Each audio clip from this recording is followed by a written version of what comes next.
Good evening student. Today we are starting. हम लोग आज एक वीडियो बना रहे हैं। कई सारे बच्चों को क्वेरीज भी था कि नेट और जेआरएफ क्या होता है and what are the differences between NET and JRF. और उसके अलावा कई सारे बच्चे पूछते हैं कि how have qualified UGC NET JRF in different streams in so many times. तो हम लोग पहले टॉपिक लेते हैं कि नेट जेआरएफ होता क्या है। देखिए, नेट और JRF is both are the same thing but there is a slightly difference between NET and JRF.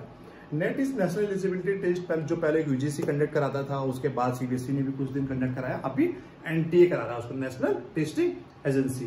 ठीक है, तो नेट और JRF, NET is the minimum eligibility to get it the job in government degree college, private degree college. Bharat में किसी भी degree college में आपको नौकरी पाना है तो you have to be qualified the UGC NET. Got it? So, all those persons who just want to make their careers in academics, especially in the higher education, they have to be qualified the UGC NET. ठीक? So this is the scope of the UGC NET. उसके अलावा कुछ और specially for the management streams के लिए और भी scope है। बहुत सारे पीएसयूज एक उनके लिए एडवांटेज है। बहुत सारे पीएसयूज की बात करें, ओएनजीसी की बात करिए, आप आईओसीएल की बात करिए, ये सब भी कहीं ना कहीं नेट उससे आपका इससे यूजीसी नेट से रिक्रूट करते हैं। ठीक, तो उसमें क्या है कि और जेआरएफ क्या होता है, JRF is all about the junior research fellowship, junior research fellowship. और जेआरएफ मतलब जो नेट जो टॉप 6% होते हैं हम लोग नेट क्वालिफाई करते हैं, और उसमें से कुछ टॉप जो लोग करते हैं उसमें से कुछ परसेंटेज वो लोग जेआरएफ क्वालिफाई करते हैं। JRF is junior research fellowship जो होती है कि सरकार यूजीसी फेलोशिप करती है, देती है। वो फेलोशिप क्यों देती है? फेलोशिप देने का पूछे मुद्दा ये होता है, मतलब all those person who just want to make their careers in research. मतलब अगर आप पीएचडी करना चाह रहे हैं, डॉक्टरेट करना चाहते हैं, तो आपको एक जेआरएफ के बेसिस पे आपको बहुत सारी जगह इंडिया में एग्जाम्पशन हो जाता है आपका एडमिशंस में। उसके अलावा what you will get some certain amount of the money, एक हैंडसम अमाउंट आपको 30-35 हजार रुपए का मिलता है एक्सेप्ट द एचआरए। तो 30-35 हजार रुपए you will get the monthly amount मिलेगा आपको। तो जेआरएफ में क्या, तो बहुत सारे लोग पूछते हैं कि वैलिडिटी नेट जो होता है वो आपका लाइफ टाइम के लिए होता है। एक बार आप नेट क्वालिफाइड कर लिए, it is for the life time. But JRF क्या होता है, जेआरएफ की सर्टेन लिमिटेशंस है। जेआरएफ आपने क्वालिफाई कर लिया तो you have to be gated the admissions in Indian universities in a certain period of time. Certain period क्या कि मतलब आज जैसे मान लीजिए 18 तारीख है, 18 अगस्त, तो 18 अगस्त 2020 से लेकर 17 अगस्त 2022 से पहले आपको कहीं ना कहीं पीएचडी में एडमिशन लेना पड़ेगा, तभी आपको फेलोशिप मिलेगा और you can get the admissions, you can take the benefit of junior research fellowship. तो नेट और जेआरएफ का सर्टिफिकेट सेम ही होता है, but while once you qualified the JRF you will get the additional award letter. Okay, so अब उसमें बात करते हैं कि नेट और जेआरएफ का अवार्ड लेटर का बात कर लिया हमने, वैलिडिटीज का बात कर लिया। अब बात करते हैं कि what are the minimum percentage and what are the percentage, क्या क्या होता है। तो परसेंटेज, मेनली परसेंटेज यही है कि जो नेट का होता है, देखिए नेट का आपने बताया कि जब पेपर एक ही होता है, नेट का ये मान लीजिए नेट का होता है कि नेट में 2 पेपर होता है। पहला पेपर 50 क्वेश्चन होता है, इसमें 100 मार्क्स होता है। दूसरा क्वेश्चन पेपर आपका 100 क्वेश्चन होता है, इसमें 200 का, टोटल 300 का आपका कम्युनिटिव स्कोर होता है। तो 300 में से अगर आप जनरल कैटेगरी की बात करेंगे, अगर 60% 180 मार्क्स ला रहे हैं तो आपका नेट क्वालिफाई हो जाता है in most of the cases. और 67-68% कहीं ना कहीं आपके जेआरएफ की मेरिट जाती है। तो I am just talking about the general category. ठीक है, तो अब ये तो हो गया नेट और जेआरएफ का। और जैसे हमको पता है कि साल में 2 बार पेपर होता है, जून और दिसंबर में ऑफनली पेपर होता है। और जून का फॉर्म हमारा मार्च में आता है, दिसंबर का फॉर्म हमारा सितंबर में आता है। ये बात हो गई हमारी नेट और जेआरएफ क्या होता है और नेट जेआरएफ कैसे क्वालिफाई। अब हम बात करते हैं कि कई सारे बच्चे पूछते हैं कि how have qualified UGC NET JRF in different streams and in many times also. कई बार आपने क्वालिफाई किया, मैनेजमेंट हो गया, कॉमर्स हो गया, इकोनॉमिक्स हो गया। ठीक, तो आपको बता दें कुछ बेसिक स्ट्रेटजी आप उसको प्लीज ध्यान रखिएगा। तो पहली बार very first time I qualified UGC NET in 2010 December 2010 मैंने पहली बार नेट क्वालिफाइड किया था मैनेजमेंट से। उसमें लेक्चररशिप और जेआरएफ होता था। मेरी फ्रेंड थी, I have never heard about the even the JRF. जून 2010 में मैंने एमबीए किया, I started working with the airlines industries. तो मेरी एक फ्रेंड ने बताया कि Anubhav you should apply for the UGC NET and if you just want to be entered in academics. तो आप apply, she has actually applied and जून में बात हुआ, जून जुलाई में बात हुआ, दिसंबर में उन्होंने सितंबर अक्टूबर में फॉर्म आया होगा, दिसंबर में पेपर देने चलेगा बिना पढ़े। Even though in a very first time I qualified with the UGC net lecturer से उनको पहली बार में ही मिल गया था। तो बस ये पता चला नहीं कि जेआरएफ इज मोस्ट इंपॉर्टेंट, कि जेआरएफ बहुत इंपॉर्टेंट अगर आपको पीएचडी करना है। तो सेकंड पहली बार था तो हमको बहुत ज्यादा आइडिया नहीं था, पेपर तो ठीक ठीक हुआ था, as per my perception it was quite okay. तो लोगों ने बोला नहीं नहीं यार सभी का अच्छे होता है, बट आपको JRF या नेट पहली बार में नहीं निकलता लोगों का। बट लेकिन तो दोबारा फॉर्म आया मार्च में, I applied for the UGC NET JRF in again, 2011 का बात बता रहे हैं हम आपको। जून 2011 में रिजल्ट आया, तो आप qualified UGC net with lectureship. हम फॉर्म डाल चुके थे, तो हमने जून 2011 का पेपर भी दे दिया। तो पेपर मेरा अच्छा नहीं हुआ, but I was looking for the JRF, तो मुझे लगा था JRF नहीं होगा, तो हमने थर्ड टाइम के लिए भी JRF के लिए अपने फॉर्म डाल दिया सितंबर में। बट 30 नवंबर 2011 को रिजल्ट आया, then I have been qualified UGC JRF in management. तो तिबारा भी पेपर दे दिया, तिबारा भी आप क्वालिफाइड है JRF। तो this is the basic history behind कि हाउ लोग पूछते कई बार क्यों क्वालिफाई की। उसके बाद I started teaching in some different colleges and started teaching for UGC NET in management and commerce. तो बच्चे बोलते थे कि sir you haven't qualified UGC NET JRF in commerce, then how you are actually teaching. So that is the only reason I opted for the UGC NET in a commerce, then economics and the different and so many times I've qualified. उसके पीछे basic strategy क्या वो आपको हम कुछ certain 2-3 minute में आपको share करना चाहते हैं। पहला ये हो गया कि पहले देखिए कोचिंग सेंटर आपको ज्वाइन करना, तो पहले देखिए टीचर का रिलायबिलिटी चेक करिए कि टीचर कितना रिलायबल है, क्योंकि टीचर ही अगर बहुत सारी कोचिंग में ऐसे टीचर है they haven't qualified the NET in, कभी आज तक नेट क्वालिफाइड नहीं थे, स्टिल टीचिंग, तो ऐसे लोगों से नहीं पढ़ना है। दूसरा, आपको नोट्स किसी का नहीं लेना है, कभी किसी के notes you can not rely on the any notes. आप मेरे भी नोट्स लेंगे तो हम भी आपको बोला कर नोट्स मत लीजिए किसी का, आपको नोट्स पे रिलाई नहीं करना है। But the thing is that क्या करना है आपको बताते हैं आपको स्टार्टिंग में।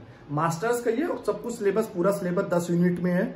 सेकंड पेपर का हम लोग बात करेंगे यहाँ पर, पूरा सिलेबस 10 यूनिट में है। तो you have to pick your masters book. अब मास्टर का अच्छा बुक लीजिए। मास्टर्स के पास MCOM MBA मास्टर्स के पास बुक्स नहीं है, तो किसी अच्छे जो जिसने नेट क्वालिफाई किया उससे पूछिए कि आपने कुछ ऑथर्स और कुछ पब्लिकेशंस का नाम दे दीजिए। Other if you anybody is having any doubt तो आप आपसे भी पूछ सकते हैं, हम आपको बता देंगे। नेक्स्ट वीडियो में आपको बता भी देंगे कौन कौन सी अच्छी बुक्स हैं। तो आप उनको बुक्स लीजिए और कोशिश करिए कि अपने आप से नोट्स बनाएं। आपको हर सब्जेक्ट का, हर यूनिट का अलग अलग उसमें से कुछ सर्टेन पॉइंट्स निकालिए, क्योंकि आपको पेपर तो ऑब्जेक्टिव ही देना है। पॉइंट्स निकालिए और अपने नोट्स बनाइए, यूनिट वाइज नोट्स बनाइए, this will be very beneficial for you. तो एक बार notes try to arrange the notes, मतलब 2 महीने में एटलीस्ट आपने नोट्स बना लिया सभी का। उसके बाद दूसरा स्टेप आपका एक बार नोट्स आपके कंप्लीट होगा, ठीक है। बुक से पूरा नहीं पढ़ सकते हैं क्योंकि बुक से बहुत डिटेल में चाहिए, 10-12 किताब पढ़ने में तो it will be take at least 1 year, तो आपको नहीं कंप्लीट हो पाएगा। तो you just need to find out some topic, what are the important topic, just need to arrange, उनके नोट्स बनाइए आप। सेकेंड हो गया, एक बार आपने नोट्स बना लिए, नोट्स अरेंज कर लिए। दूसरा आपकी रिस्पॉन्सिबिलिटी है कि study of past 5 year 10 years, पिछले 5 साल के पिछले 10 पेपर्स की स्टडी करिए। क्योंकि हर बार पेपर में आप देखेंगे कुछ पेपर क्वेश्चन ऐसे होते हैं, लोग कहते हैं कभी सुना ही नहीं है, आउट ऑफ सिलेबस आ गया। हाँ, एक्चुअली आउट ऑफ सिलेबस कुछ नहीं होता, बस ये कि आप लोगों की अप्रोच से बाहर थे, हमारी अप्रोच से बाहर थे।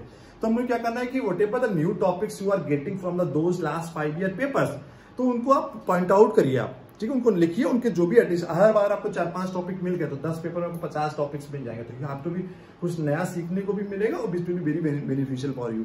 तो दिस इज द छोटी छोटी चीजें हैं जो कहने के कॉम्पिटिटिव एडवांटेजेस आपको दूसरों से देती हैं, ठीक है। तो एक पहला आपको नोट्स खुद बनाना है, आपको मास्टर्स की बुक्स को अरेंज करिए। दूसरा क्वेश्चन पेपर्स को आपको पूरा डीप स्टडी करिए, एक एक क्वेश्चन पेपर देखिए, कौन क्वेश्चन पैटर्न किस टाइप का आता है, क्वेश्चन कौन कौन से टाइप्स के आते हैं।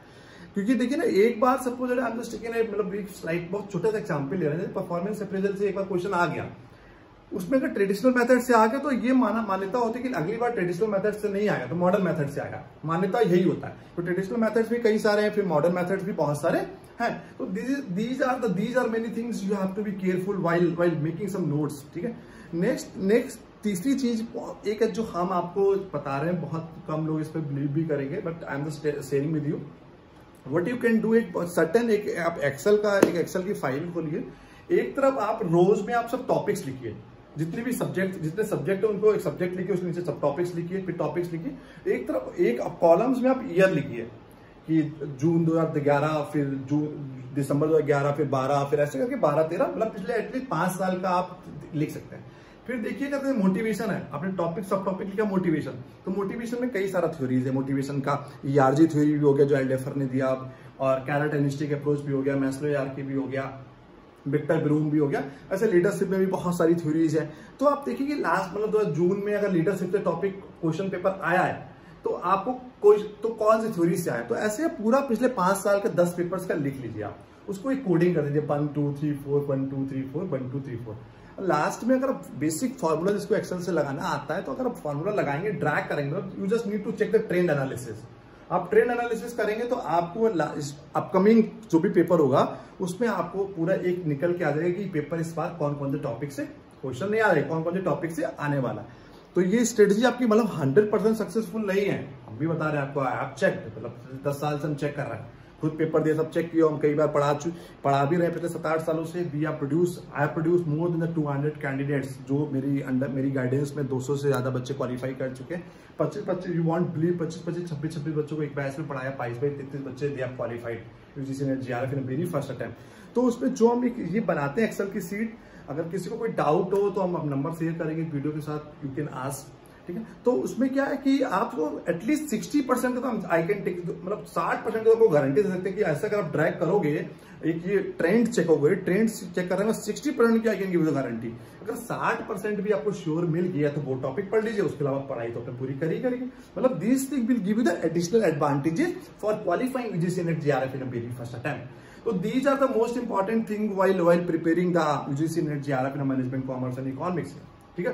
तो हम आपको बता दिया कि कौन कौन सी स्ट्रेटजी आपको करना है। आपको बहुत किसी का नोट्स नहीं लेना है, आपको कोचिंग अगर आप ज्वाइन करना चाहते हैं तो किसी का कोचिंग ज्वाइन करिए, पहले उसकी टीचर की लाइबिलिटी चेक करिए। अगर कोचिंग ज्वाइन करते हैं तो 1.5 घंटे का कोचिंग पढ़िए, 1 घंटा आप खुद से पढ़ लीजिए, it will be more than enough. आपको ये यूपीएससी नहीं कि आपको 12-14 घंटा पढ़ना है। लोग बोलते हैं कि आप 12 घंटे पढ़ते थे तो हमारा नेट पहले अटेम्प्ट में निकल गया, तो this is totally silly story, actually feel like this. अगर आप खुद से सेल्फ स्टडी करते हैं, मेरा तो हमेशा सेल्फ स्टडी में ही निकला, हमने आज तक कभी कोई कोचिंग नहीं किया। उसके बाद I started giving the coaching, तो मेरा फिर पहले अटेम्प्ट में निकलना शुरू हो गया और परसेंटाइल भी बहुत बढ़ गई, क्योंकि हम पढ़ाते ही वही है। तो आप अगर खुद से सेल्फ स्टडी करते हैं तो एटलीस्ट आपको 2 घंटा रोज पढ़ना पड़ेगा। 2 घंटा रोज पढ़िए, और बहुत ज्यादा दिक्कत, टेंशन लेने का बात, बहुत ज्यादा दिक्कत का बात नहीं है। यू जस्ट, अगर आप 60 डेज इफ यू आर, अगर 2 घंटा रोज दे रहे हैं, if you are just giving the 2 hours in a day and for the next 60 days, तो I am damn sure whatever the strategy I have shared with you, तो आपका पहली बार में जेआरएफ क्वालिफाई हो जाएगा, वो भी बहुत अच्छे परसेंटेज से। तो आपको बहुत ज्यादा टेंशन, बहुत ज्यादा परेशान होने का बात नहीं है। तो if anybody is having any doubt, so you can ask me. I am just sharing with my mobile numbers and email ID with this video. Please, thank you so much.